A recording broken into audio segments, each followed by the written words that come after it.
What is up? This is the ICAR Podcast.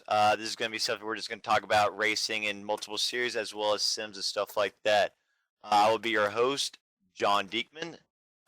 With me is John Wall, What's up, guys? Gerald Harper, What's up? and Jonathan Christopher. How's it going? We all race together in league ICAR. We've been doing it for multiple years. We do have a Monday night league as well as a Thursday night open league on iRacing. So today we're going to start off with the Michigan race. Kyle Larson was your winner in grand fashion from the pole. My biggest takeaway is what Tony Stewart said with the debris caution. What do you think about that, J-Wall?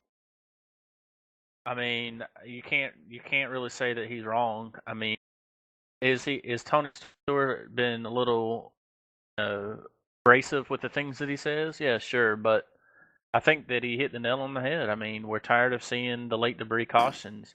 Do I think that NASCAR, does it to try to make any one driver win? I don't think so, but I think they do try to make the ending a little more exciting. Gerald? Yeah, we know the direction NASCAR's been going with the introduction of the chase and how they feed off the drama late in the season. I think if they're trying to implement more of that earlier in the season, because if you look at it, if the race is good from the start, normally we don't see that caution. But if the race is like Michigan was for the most part, they'll try to do that to either draw attention back or get the viewers back up. Anything you got to say about it, Chops? Yeah, I actually read the press release from NASCAR today, as a matter of fact, where they talked about when it comes to debris, like during that race, there was a straw cowboy hat that floated over the front stretch, and they obviously from the tweets and the office, at the track could tell that if a car hit it, it's just going to demolish it.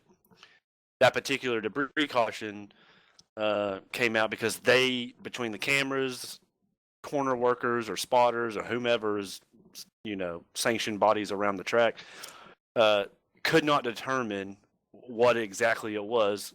I get what they're saying. It's a safety thing. But where it was lying on the track is on the apron. Unless you're crashing, you're not going to hit it. So at that point, it's kind of a moot point because the only way you're going to touch it is if you crash. And at that point, who cares if you hit it because you're not racing anymore? So I don't know. I still think it's a BS. Like you said, Wall, I can see, like Gerald just said, the way NASCAR has been headed in the last few years to create drama, and I don't personally like it. Well, I think you definitely have a pretty good point, but my counterpoint to that would also be the problem with that is you see a spike in these so-called debris cautions towards the end of the race. In the beginning of the race, you had track for whatever reason in typical Michigan fashion, like always. Yeah. You had these big, huge trash bags floating around the racetrack and ended up on the front of these cars. And not only that, but you have like hot dog wrappers, and I mean things happen. I get it. But if they're going to throw a debris caution for something that's on the apron, why didn't you throw them when there was bags all over the front stretch? Yeah. Well, I think a big thing too is Steve Letarte said actually for NBC, I think yesterday or today, that NASCAR needs to start showing those as well. You can't just say here's a debris and everyone has to hit the I believe button. It's starting to get to a point where it's getting ridiculous with it. Yeah, I mean, I think there's a lot of times where there is actual debris, but I think it's one of those situations where the boy cried wolf too many times. Yeah. I mean, I'm not going to put on a tinfoil hat and believe that NASCAR is rigging the races, but I do think that, hey, Kyle Busch is leading the race, the most least liked driver in the sport, and he's dominating, and so we want to shake things up. If Kyle Busch is the best, then he should still be able to win. And I can see a NASCAR, whoever it would be that would make the call, think that, but They don't understand traditionalist NASCAR fans. And that's a whole nother conversation right there. Is with old school versus new school NASCAR. And It's even really at a point right now with both of those. yeah, I mean the whole organization in general, you could say that about. But even if it's a spring sitting up against the wall in turn 1 and 2, is there a potential? Is the potential as cars whiz by for it to change its direction and roll down the track and somebody hit it? Absolutely. But until that happens, in Michigan, they're running on the bottom line through 1 and 2. If it's against the wall, I don't care what it is, short of a bumper. There's really no reason for debris cautions unless it's in the racing line. Like I said, well, if it's look at our winner, Kyle Larson. I mean, he's someone who likes to race the high line. Same with Junior and drivers like that. So that tracks like Michigan, you kind of have to I understand watch that, stuff like that. but they're not. Well, I don't even think the High Line came in that race. I was going to say, nobody was running against the high line, especially in 1 and 2. Everybody was taking the bottom for the most part, well, I understand that, but my opinion on that is that you can't. You have to always err on the side of caution. Yeah. And to me, if it's above the racing, if it's in the racing surface, if it's in between the white line on the inside and the wall, then yeah, absolutely throw the caution. Because even if you don't run the high line, people blow tires all the time. Somebody could go off in there, blow a tire, hit that piece, and it could fly up and end up injuring somebody. But perfect example, Pocono between Johnson and McMurray. Exactly, but my point is that the end of the Michigan race should not have been affected by freaking straw hat on the inside of the racetrack, not even in the racing surface. Well, yeah, no, the straw hat was earlier in the race, but I don't know exactly what it was that brought out the debris caution. But I do understand NASCAR's point of view. When in doubt, you always have to err on the side of caution. But if it's down on the apron, all the way against the inside line or the wall, and I don't know exactly where on the apron it was, but like I was saying, the only car that's going to hit that is a car that's headed towards the inside wall. And at that point, what does it matter? You ever seen on restarts, that always happens, like Jay Wall said, in Michigan, and especially when they go to Fontana. When they have a caution for a while and the air is sitting stiller, and then they restart and they go down the backstretch and there's papers flying everywhere and dust and all this crap that's been kicked up. What's the difference between throwing a caution then? Well, and that's my thing. I think, the final point on this topic, I think, is that, NASCAR's got a consistency issue. If they're going to do something, and this isn't just with the debris cautions, this scatters all across the sport, but if you're going to do something one way, to make sure you call it that way every single time. Yep. Well, speaking forward with NASCAR, with Kyle Larson winning the race, there's a great youth movement going with NASCAR right now that we haven't seen in years. And we have had newer drivers like Ryan Blaney, Austin Dillon, Stenhouse Jr. win this year. Larson got his first win last year. Chase Elliott's on the verge of winning. It's great to be a young gun and watch the excitement of them go at it. What do you think about that, Chop?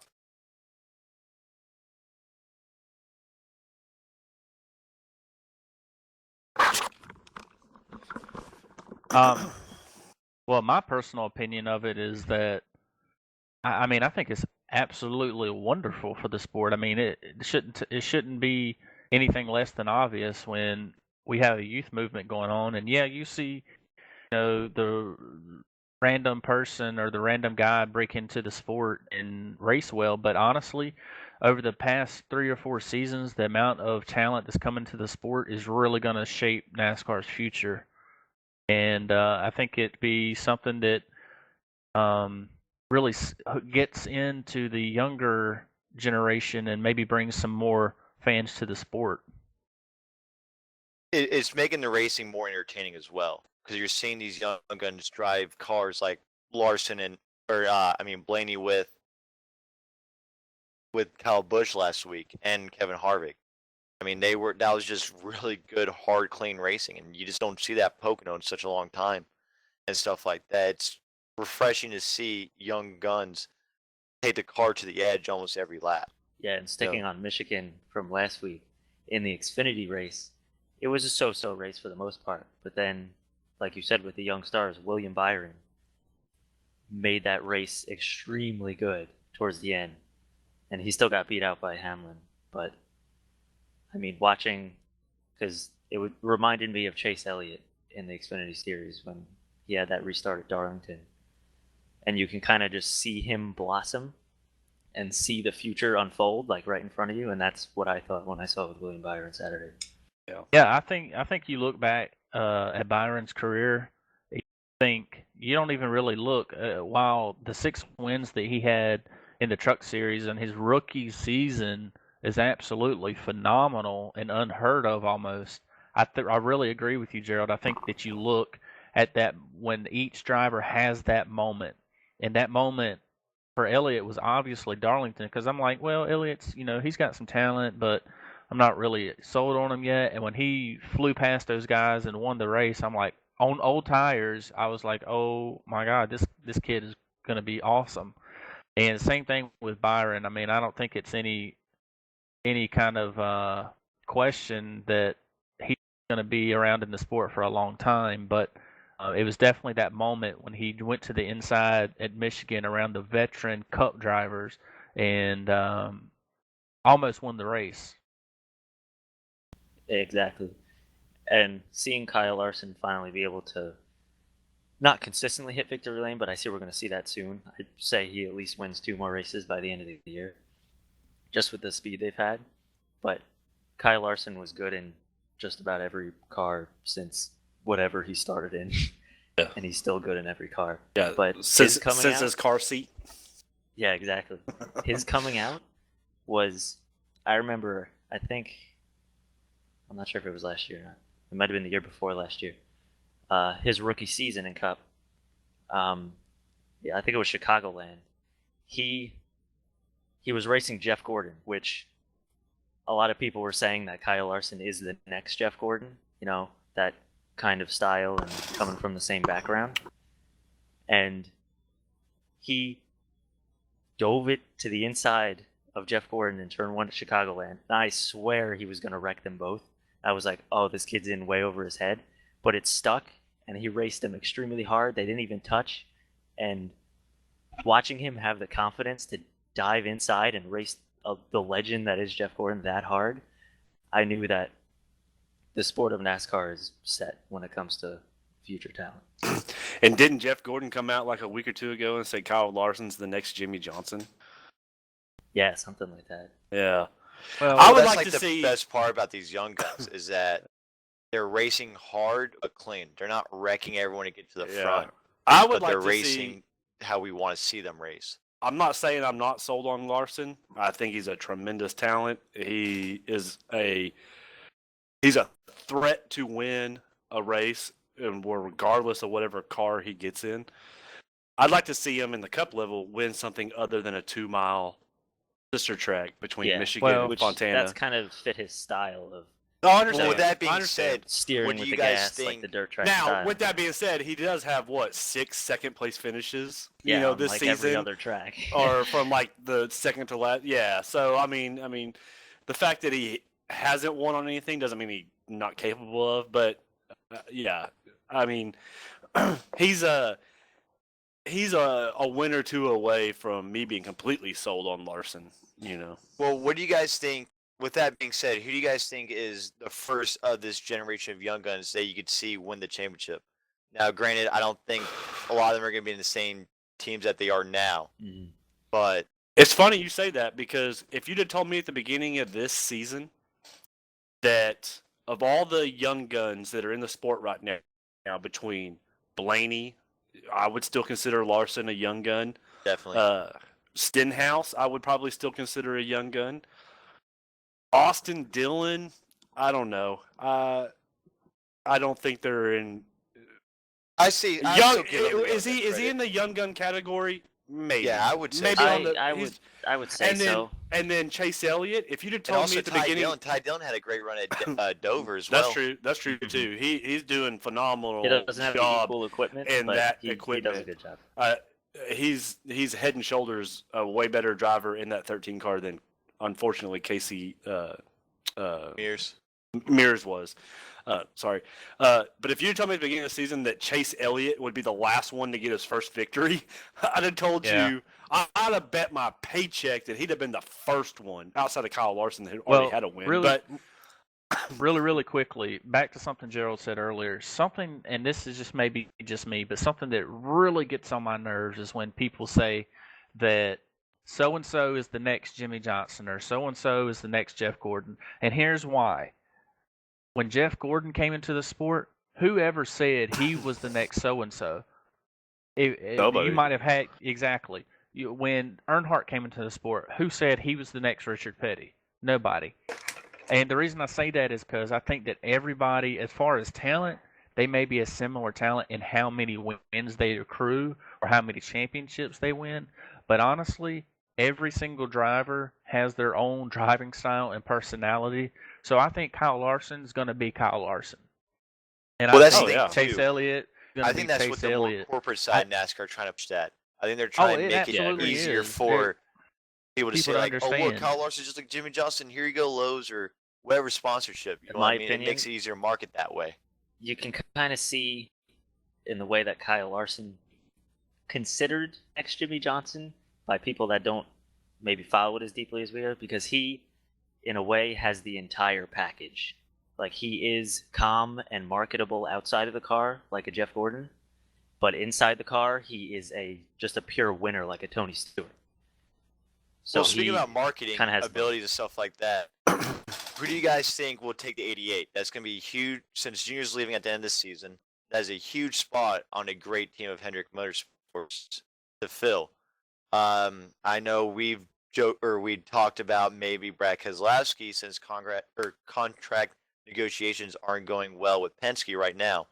With that being said, I mean, who else do you think? Byron maybe, or I mean, there's a lot of options out there. I mean, I don't know. I think the answer lies a little bit more in, is Rick Hendrick going to split the seat time? Is he going to make it a part-time team, or is he going to bring in a full-time driver?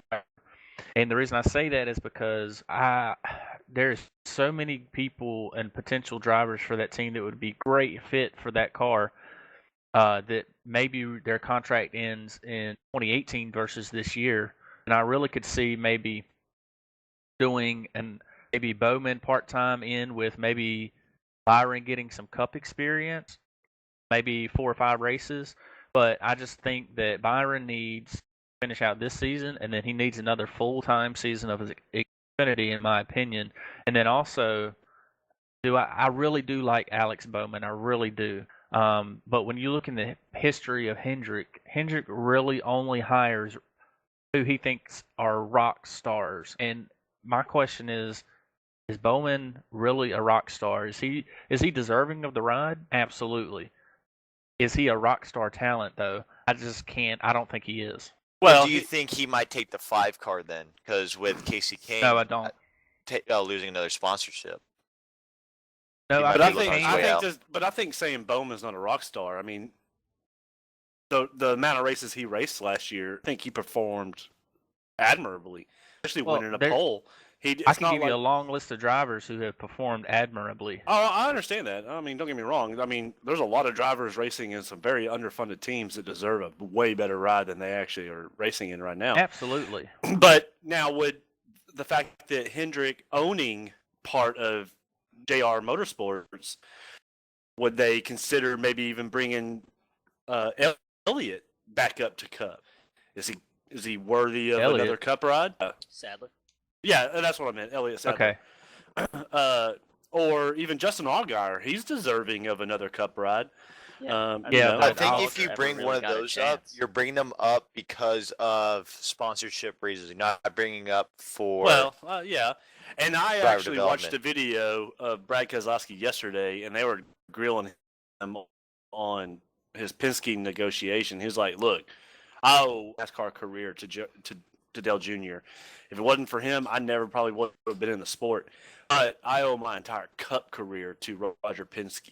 And the way he talked, the impression that I got off that interview was, I may not have signed the dotted line yet, but it doesn't mean that we're not there yet either. So if Keselowski left Penske to go to race in the 88, that would shock me, honestly.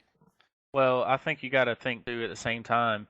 There's a lot of moves that the drivers have made in the past that, even though they said this wasn't going to happen, it ended up happening, and really it was just to ward off any kind of speculation. Carl Edwards going to Gibbs. Yeah.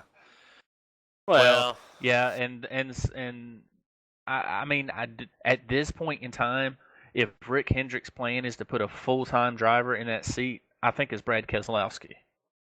But I don't know if he plans on running that car in a part-time, maybe he gives Bowman the opportunity to earn a better ride somewhere, or at least a ride, by showing. We already know what he's capable of. Do I think Bowman's a race winner? Yes. Do I think he's a champion? No. That's what I mean by is he going to have an opportunity to get the full-time 88 car? But see, I can make the same argument about Casey Kane, though.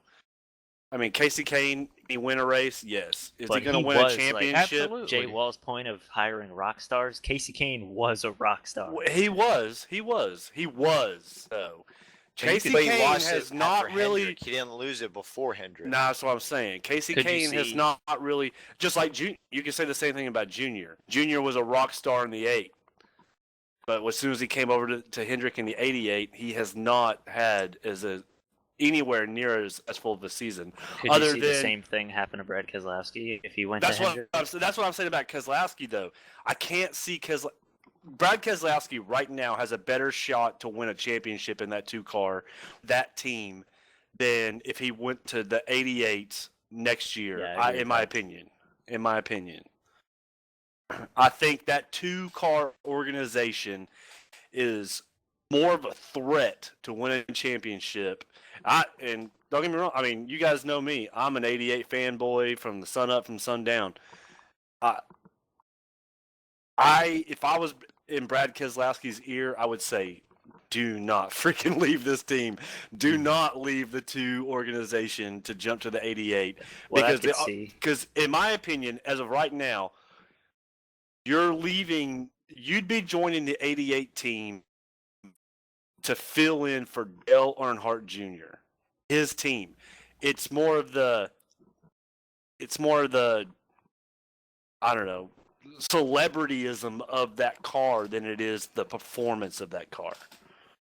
You know what I'm saying? Well, maybe so. I think also something you've got to factor in is Roger Penske. And what I mean is, he's got other people that he's obviously. Ryan Blaney is playing limbo with the Wood brothers. Are they running great? Absolutely. Is Ryan Blaney a great driver? Absolutely. I think he's a potential champion in the future somewhere down the line.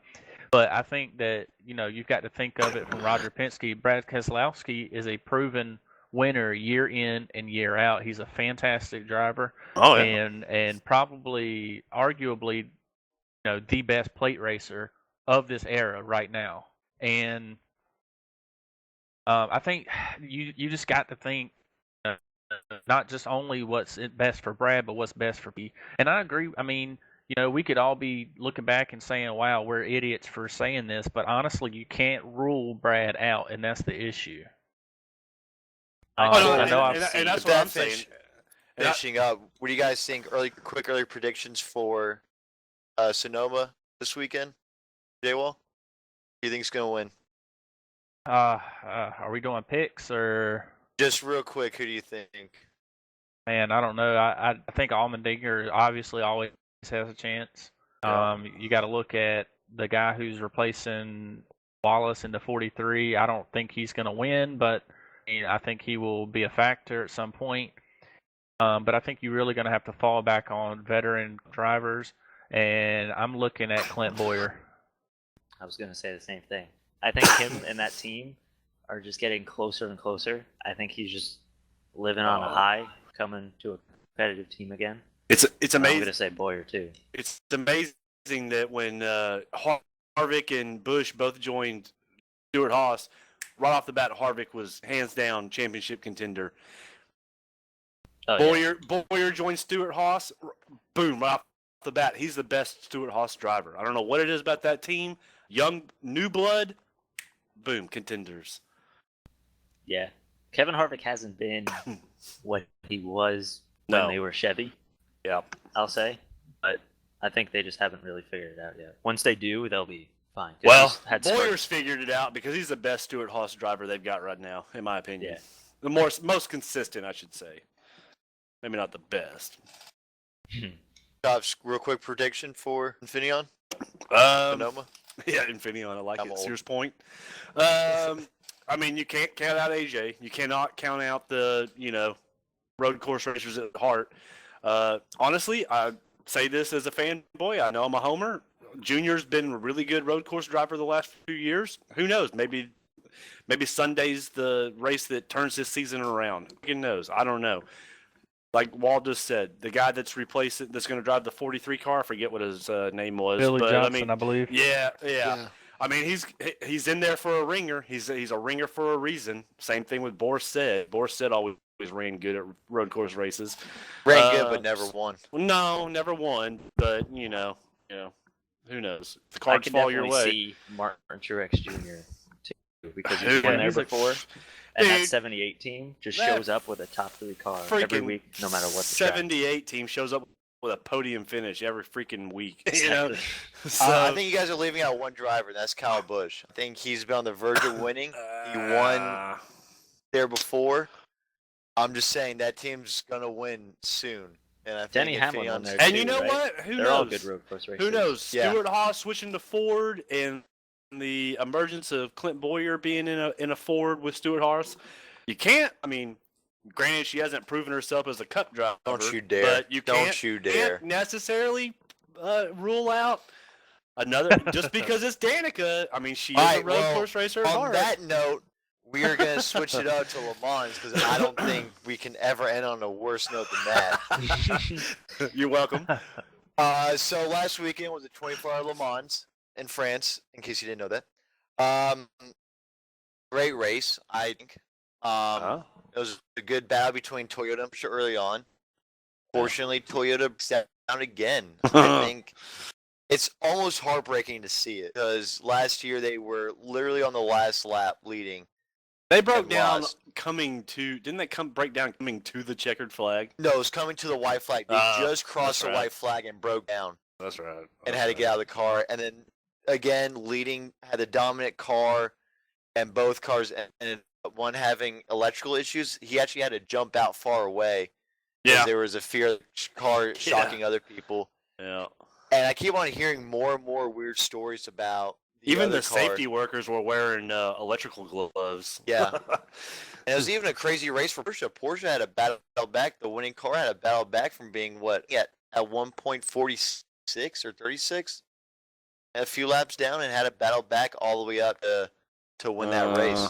I know at one point they were not the winning Porsche driver. I think at one point was like 9 laps down. I think. Yeah, they had issues. It was definitely one of those there was crazy a point, Le Mans races. There was a point in that race with halfway to go, with 12 hours left to go, that maybe it wasn't even that long to go, that it was conceivable that a P2 car was going to win and get the overall victory.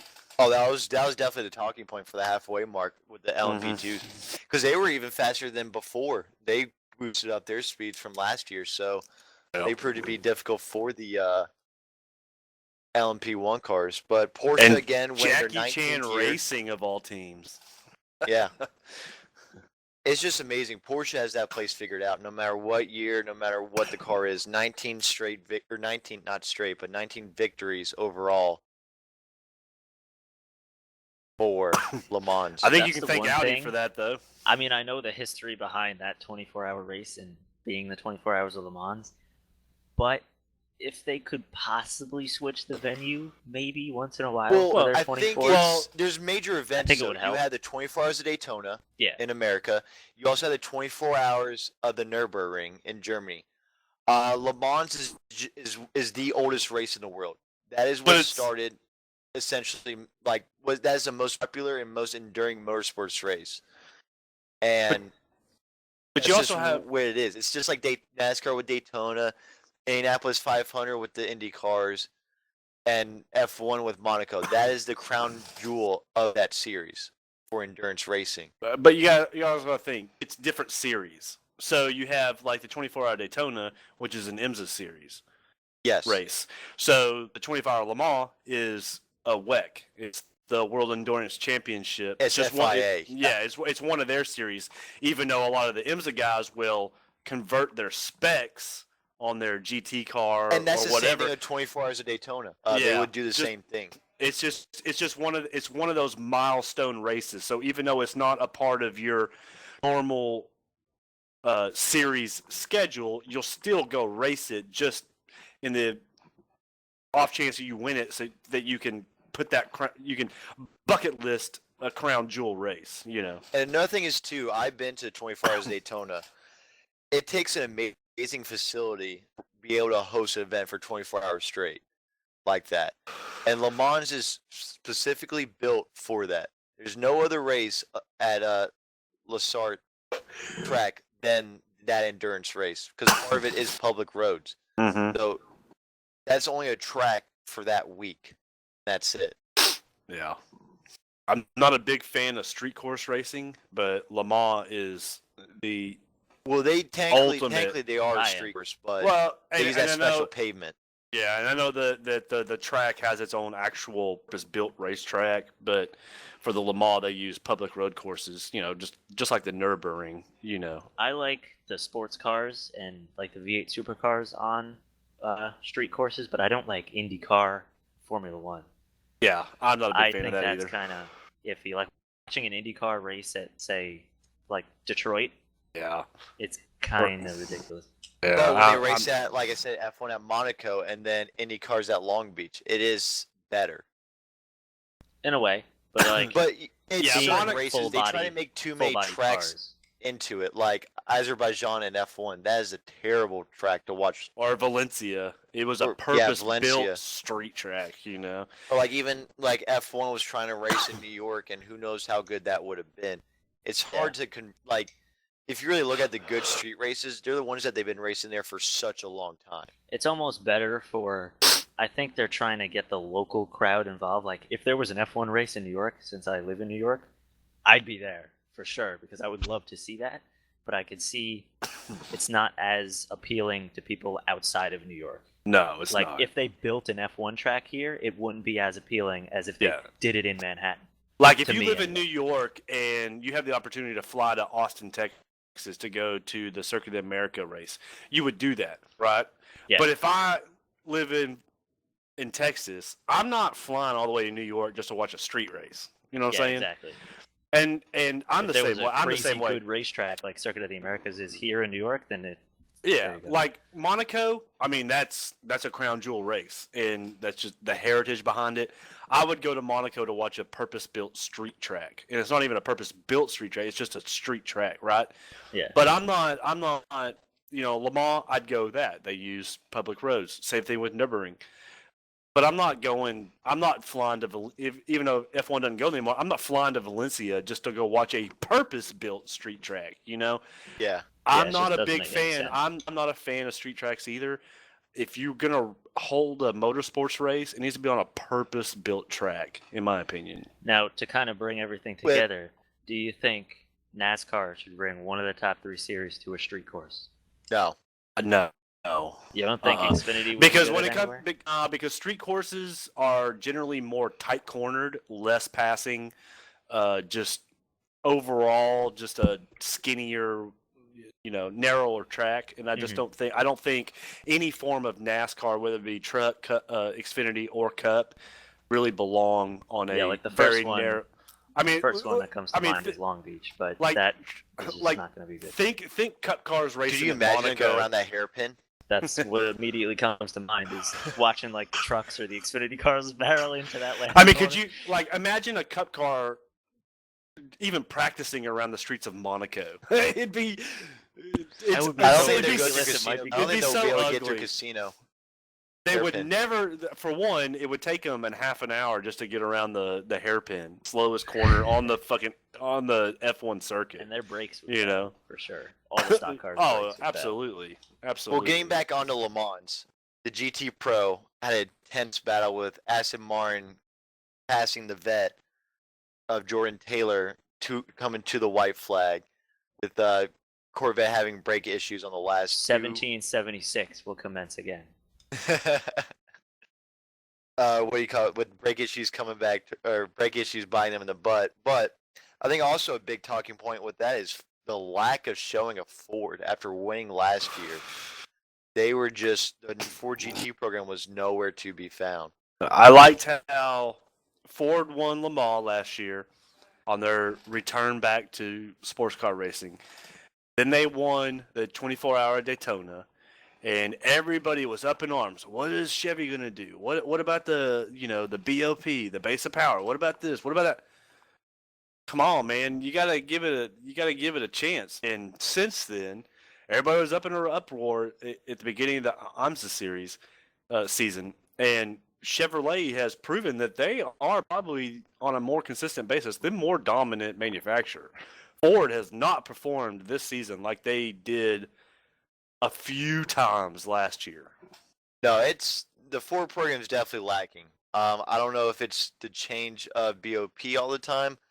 I don't know if it's the lack of development, or is it just Corvette and Ferrari have picked up their program that much?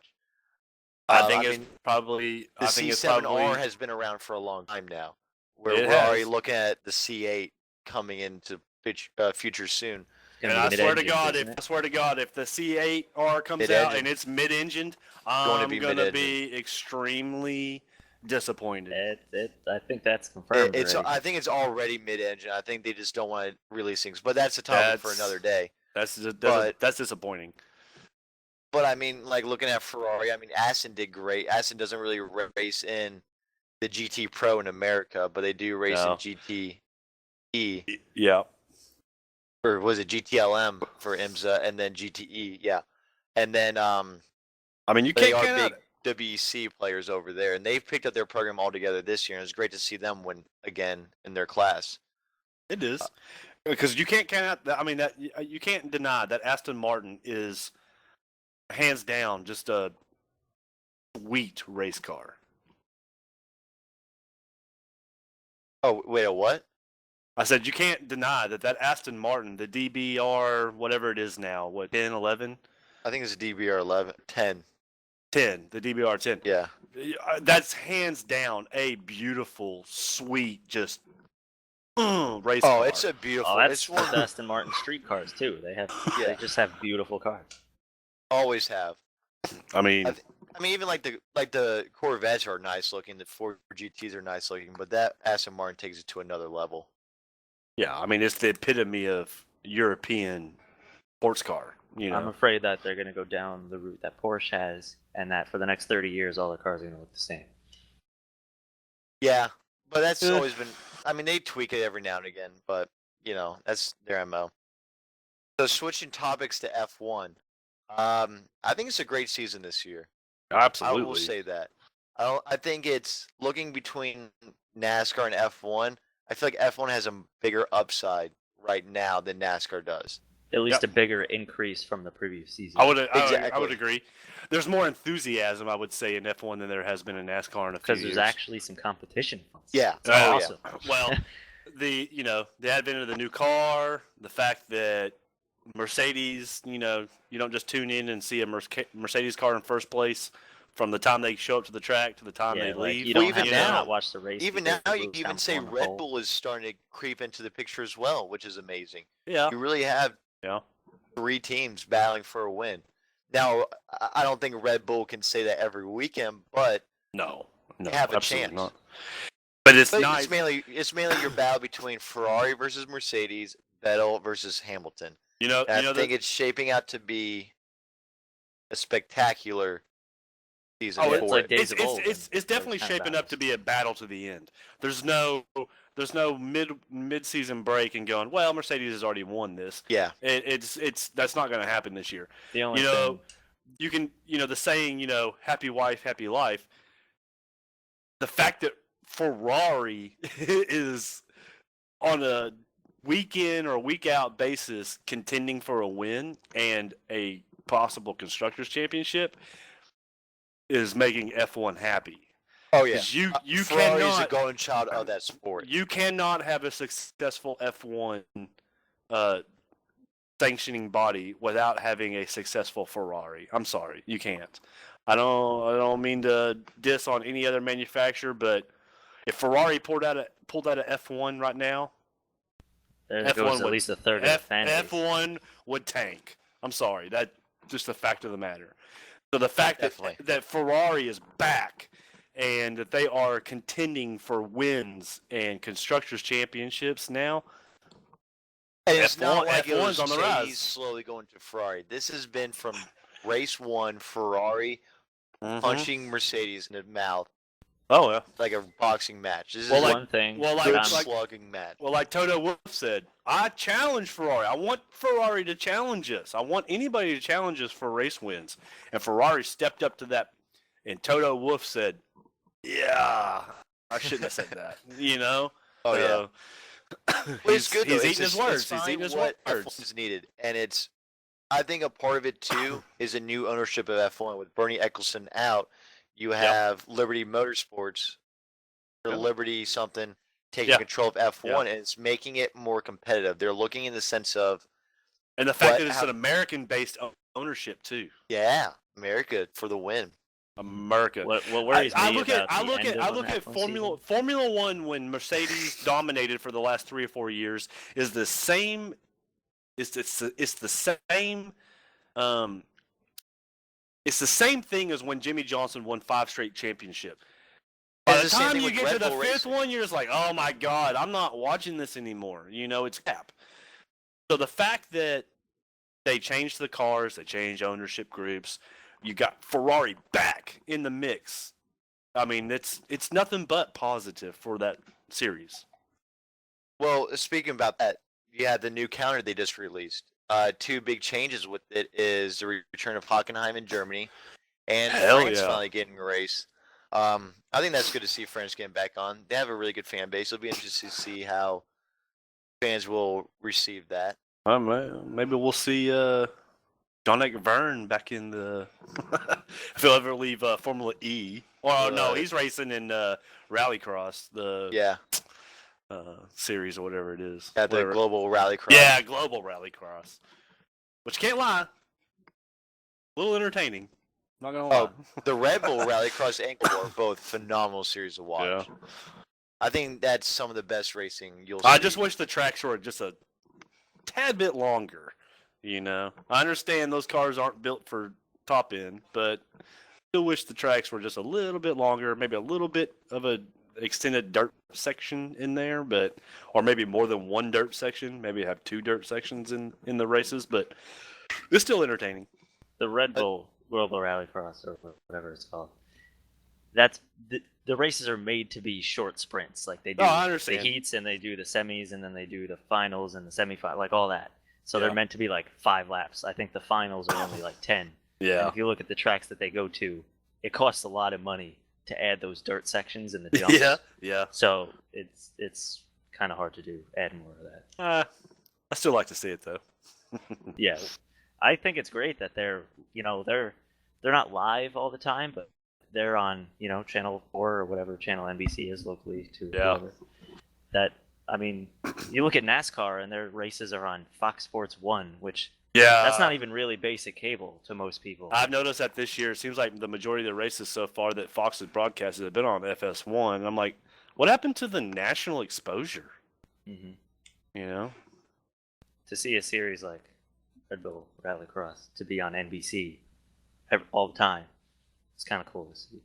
For the quote unquote America's #1, motorsports organization, NASCAR, to be airing, what limited races that Fox has to begin with, and they air 75% of them on FS1 so far this season. I think that's a little. You're not doing yourself any I think that's favors. just the American market altogether, though. I mean, Yeah. you can't show me a racing series that watches you could see live on basic TV, like on a CBS or NBC or Fox. You know what I'm saying? Well, Yeah. I mean, just a handful of years ago, every Fox race was aired on Fox. No, exactly. The I'm saying now, though, Yeah. now, that's just how it is. Yeah. And look at their competition that they've had to, every Sunday there's always either, if you like it or not, there was a big golf event this past weekend, and that's on NBC for 6 hours live Sunday, and that actually draws a big audience. And to try to compete with that, it's hard. And baseball too.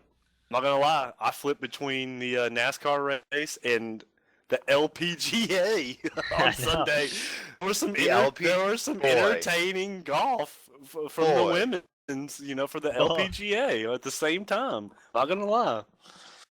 Well, all right, so one thing I want to bring up is Fernando Alonso. God, you just feel for the dude being in a Honda. Apparently, Honda came out and said they're going to make they're coming with a new and better engine for Azerbaijan this weekend, or next weekend? Next weekend? So This we weekend, won I see lap it. 2 instead of 1. I believe it when I see it. he might, if they finish a race, it'll be amazing. But no, if both cars finish the race, it will be no, amazing. Baby steps. Well, anyway, yeah. you got to feel baby for Fernando stepping Alonso for 2 years. You got to feel for Fernando Alonso because you feel like he is the best driver. I honestly will say if Mercedes was right there with him, he would be the one leading the championship. Oh, absolutely. He is the best driver who is wasting the most talent at the current time. Yeah, and it's not McLaren's fault. It really isn't. No, it's not. No. But looking at him going to Indy, I'll ask all of you guys, do you feel like if Honda, because he threatened by September, if he doesn't win, he's leaving McLaren. Yep. Do you He's feel smart. like he will keep his ties in F1, or do you see him maybe going to IndyCar because he had great success in Indianapolis? I see him going where his talents will actually be met with the best opportunity to win just one race. And I feel that Honda's program in IndyCar is hands down, night and day, 1,000% better than the one team running a Honda engine in F1. And even Fernando said, "Hey, I'm not ruling out any possibilities to come back and at least race the 500 next year. Who knows?" I feel like there's no reason to think that Honda would not go, "Look, we'll put you in the best freaking Honda car there is in Indy," and he'll go out there and slap the field, especially when it comes to the road course racing, Well, I think too. I think at the end of the day, I think, of course, every driver probably wants to run in the Indy 500 at least once, but I think that it was more of a statement to absolutely. McLaren and the sport of F1, just like, hey, you're not the only one that I can go out and compete in. Yeah. But I think at the end of the day, I think Alonso rather compete in a competitive Formula One car than he would anything else, at least until he wins. Absolutely. At least until he completes what he wants to do, which I'm assuming is win a championship like everybody else. But he already has his championship in Formula One. Yeah, he's got 2 of them. Yeah. Yeah, how long ago was that though? It's been a while, but still a Formula One champion. I mean, right. It was before he even joined I know Ferrari. he's a champion, but what I'm saying, obviously he's still racing because that's the goal at the end of the year. And I think it's just more of a statement, to saying, hey, and maybe a little bit of it was, he wanted to go check the scene out. I mean, and he got an opportunity in the biggest race, arguably, I think it really the biggest race impressed him. in any motorsport all year. And just to think, not only did he leave Formula One to go race in the Indy 500, which is the next closest open wheel, the biggest open wheel race to Formula One's Monaco, but he left Formula One to go race the Indy 500 when Formula One was racing at Monaco. Look, let's be honest here, and maybe this is just my opinion. F1 is the most popular motorsport in the world. It has been, but F1 lacks that really prestigious racing. You can say Monaco is. Let's all be honest with ourselves. Monaco hasn't been Monaco in 2 or 3 decades. Oh, absolutely. I think that there's a That's lot the of problem other with the races. That was a problem with Bernie Eccleston, is he made it to corporatize, and he really did for the bottom dollar. I think between that, the circuit and the car, the racing itself is not that great. But I mean, that's like just how he ran it. It'll be interesting to see how F1 moves forward with Liberty taking control. Well, I think their first year taking ownership, they completely redesigned the car, so that's a good step. That's a good step. And so far it's so good. That's one of the things that we're gonna have to just sit and wait and see going forward, just for the fact that, look, it could be a great first year, but next year just be Mercedes dominating or Ferrari dominating all year. Yeah, and then we're right back where we were. Yeah. Well, so and I just don't think. I think for me personally, I mean, I know I live in America and I live, eat, and breathe stock car racing, but I think on a worldwide level, that the Monaco race that F1 has, maybe it might crack the top 10. I mean, I know it's a big race, but it just does not have the oomph that, the X factor that makes people want to tune in. Yeah, I and watch certainly don't get up at 7 a.m. to make sure I get to the start of it and watch the whole thing. I mean, I'd rather watch the also opening race of the year. It's regional and stuff like that too. I think it's the fact that we're Americans and we don't get the creature comfort of F1 like Europeans do. You know what I mean? I still don't think the race is as big. I think that's the just Indy one of the things 500 or the Daytona 500 or I even think the it's 24 big. hours. I think the reason why you might not feel it's so big and a lot of Americans don't is because of the glamour of Monaco.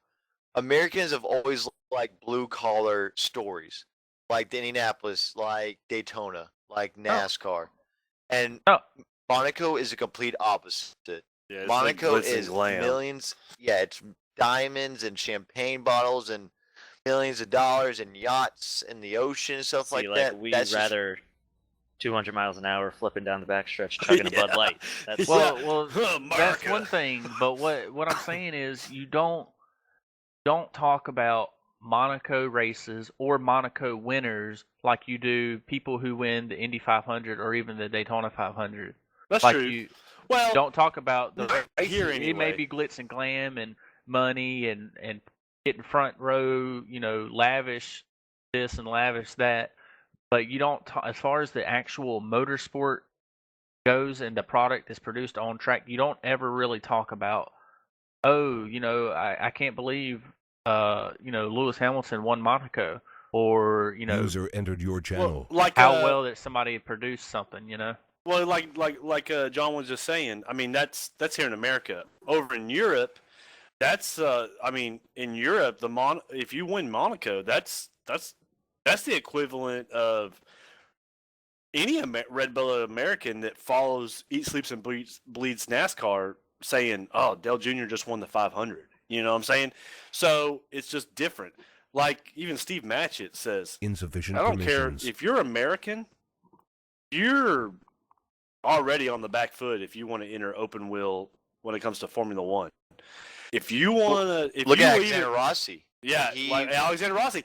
But his family, if I may be mistaken, they moved to Europe in order for him to pursue his dream. Well, he had a chance to race for Banner last year and User backed disconnected out from your because channel. of he didn't agree with what Banner was going to do with him and stuff like that. Oh, yeah. I mean, that's the whole thing. I but also speaking about, I understand sometimes you have to take the ride that's given to you at that moment, but when it comes to manner, you might as well just say no thanks and just wait for the next opportunity. Yeah, well, I think it's just more getting your foot into it and showing. Yeah, it. 'Cause, exactly. like, But his family, I mean, like, they had to move to Europe in order for him to even attempt to be an F1 driver, well, speaking about that, what do you guys think about Lewis Hamilton's comments about IndyCar racing in general? He was quoted on pretty much saying that he believed that how hard could it really be if Alonso, his first race, was a top 5 driver before his engine blew. And I believe Hinchcliffe fired back saying, how hard can it be if the only person you're racing for a championship is your teammate? Yeah. I think this brings about an age-old conversation about what drivers are better drivers, and I don't think that you can really judge one way or the other. And really, honestly, more upset. Well, I won't say upset. I'm more ashamed. Disappointed. Disappointed in Lewis Hamilton that he Yeah. would make a comment and not even that it's more about IndyCar, but really, honestly, I don't think people interpreted it this way, but I think that's almost a hit against Fernando Alonso's talent. Just because he's totally overlooking the fact that Alonso is a top talent in all of motorsports, especially open wheel. And I think that, nobody was ever firing a shot against F1. Lewis Hamilton took it upon himself, say what he said, and I think he is a loser for saying that. I think it's the fact that he didn't even. Well, you have to look at the track that it was at, which was Indy, where the draft is big. It's not like they went to a tight, technical road course where more talent. I mean, yeah, it does take talent to drive 240 miles an hour into turn 1 at Indy, but it's not as talent oriented as, say, Long Beach or something like that. I think so it's hard to judge it on. No, I think it's like saying NASCAR and Daytona. I think for Alonso and like drivers like Alonso and Hamilton to come to IndyCar, oval would be a lot harder because they're not used to that. I think for like Alonso, what he did, run top 5 and just sit there and learn. Because if you really watched him do it, he didn't do anything brash. He wasn't trying to wreck people. He learned a lot in that race, like the style he was doing it. I think that was impressive by him. Well, I think you're exactly right. It was the style of vehicle. All the sports differ a lot, and they have their own differences. But I think they have a lot of similarities in the style of vehicle that it is. Definitely had a much less steep learning curve. And Indianapolis is just one of those races that, sure, you might be just holding the throttle going left, but also in the race you have the draft. I think the Indy cars are most affected by the draft than any other car, by the way their aerodynamic properties are. And don't get me wrong, I'm not downplaying what Alonso did, because it was really nothing short of greatness. But I think there's a lot of stuff that you've got to factor in to really get the whole picture. Yeah, because also helped that he had a good team behind him as well. It wasn't like he just went into a third-rate team started. Well, even if you watch his rookie practice, before the race even started, a couple weeks before it even started, I mean, he picked it up like it was secondhand nature. That's just being as good of a racing driver as he is. That's what I'm saying. But for Lewis Hamilton to say, well, how hard could it be for a rookie to get up to 5th place? Well, he was the highest running rookie. Where did all the other rookies that were in contention for that race finish? Mm-hmm. Well, actually, who was it? Ed Jones? Didn't he have a good And finish? What does Lewis Hamilton even know? He's never even ridden in an Indy car before. Yeah. I would like to see him come and run a race. Not that I want to it does take a set of cojones in order to dive off into turn 1 in Indianapolis at 220 miles an hour and wash out 3 inches away from the wall exiting turn 1. Disconnected and I don't see wrecks or just really And bad. I don't see Lewis Hamilton. Lewis Hamilton does not strike me, even in Formula One. Lewis Hamilton does not strike me as the kind of guy that's going to take risks, because every time he's ever challenged, especially by when Nico Rosberg was his teammate, anytime he's ever challenged, the first thing he did was cry like a little girl to his team, going, "What the heck?" You know, Lewis Hamilton, in my opinion, is a little bitch. Where's the team orders? For him, yeah, exactly. Yeah. And so for him to complain or bitch about or even try to, discredit Fernando, I mean, that in my opinion, that's a little bitch move, and whatever. Well, I feel like that wraps up firmly about the around the world of racing today. I'm sure there's a lot more we could talk about, but next I think we should talk about sims racing. We are all iRacers, and I feel like it's a good segment to go into that. So we're on a league called ICAR. I've been in it since 2008. I know Gerald's been in it for a long time, same with Jonathan over here. And it's a league that we race on. There's 2 series. Gerald hosts a Bush series, Kane and Cars, starting Monday nights at what time, Gerald? 8 p.m. It'll be open hosted sessions on iRacing. And tell us a little bit about that.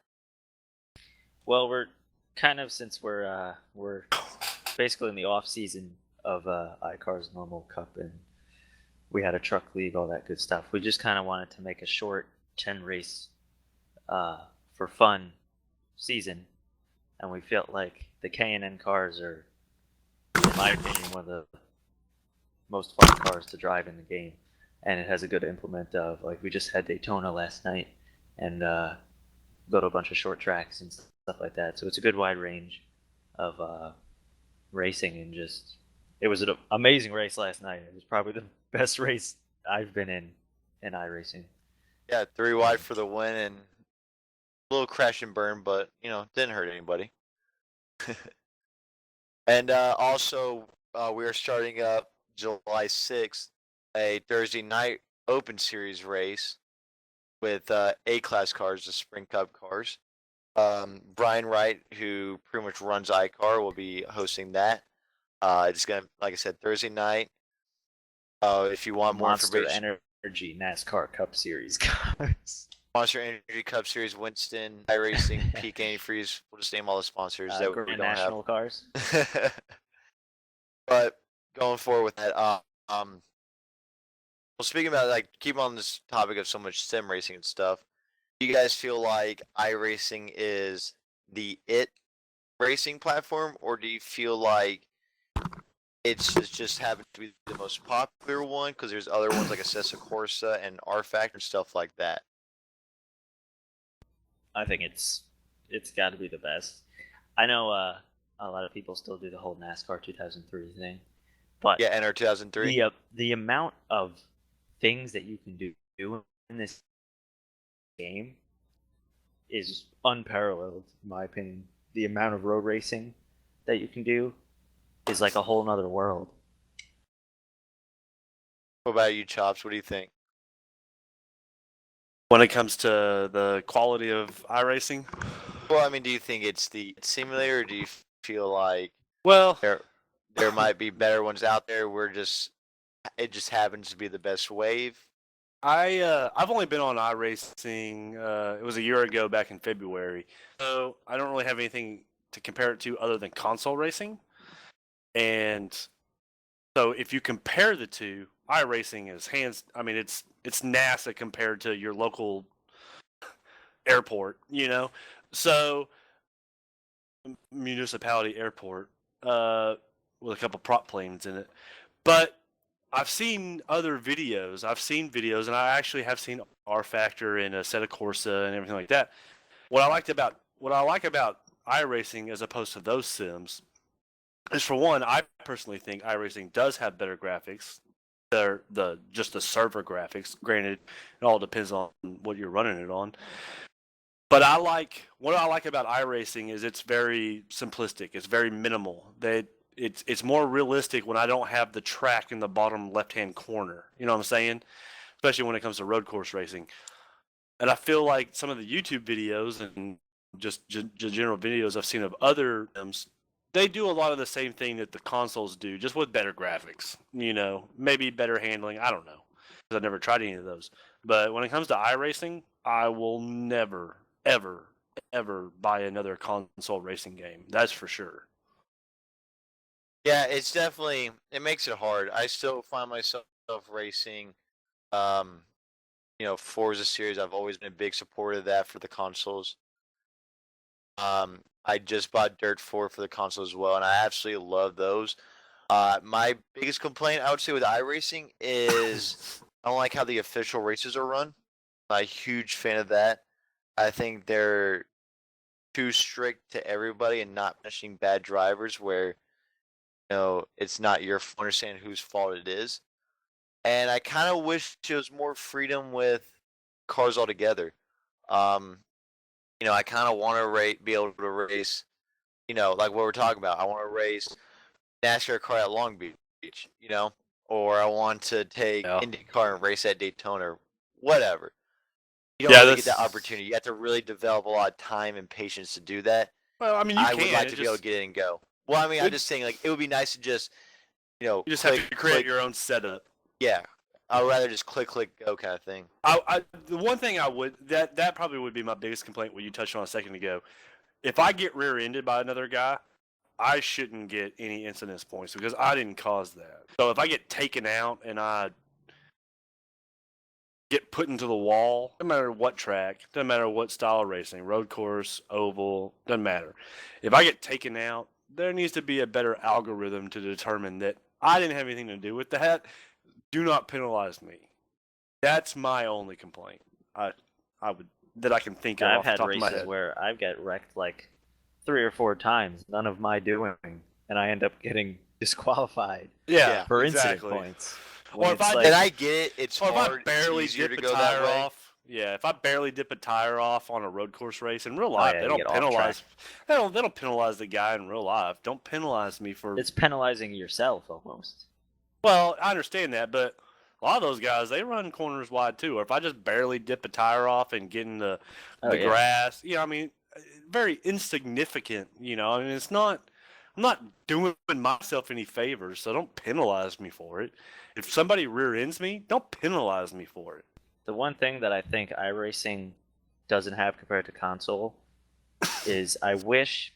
Now I know they need the money to run the servers, but I wish that like all of us could just pick a car, pick a track, and go do a quick race right now. But we can't. Yeah, You got to set it up. You got to pay for it, especially. Or we have to find that the official race that we all could get in, or something like that. Or hosted. Yeah, I mean, I get it, but I mean, what? It's $1 to rent your own private server it was really for. cheap. It's just kind of a hassle. I mean, I understand. I get it. There's no like private lobbies like there is on consoles. And with that, I believe that's a good place to wrap up. Thank you for tuning in with the podcast. We do these on Tuesday nights, but they're going to be posted Wednesdays or Thursdays. We're still ironing out some details. We'll be back in 2 weeks' time to do this. Thank you very much for listening. You guys have a good night.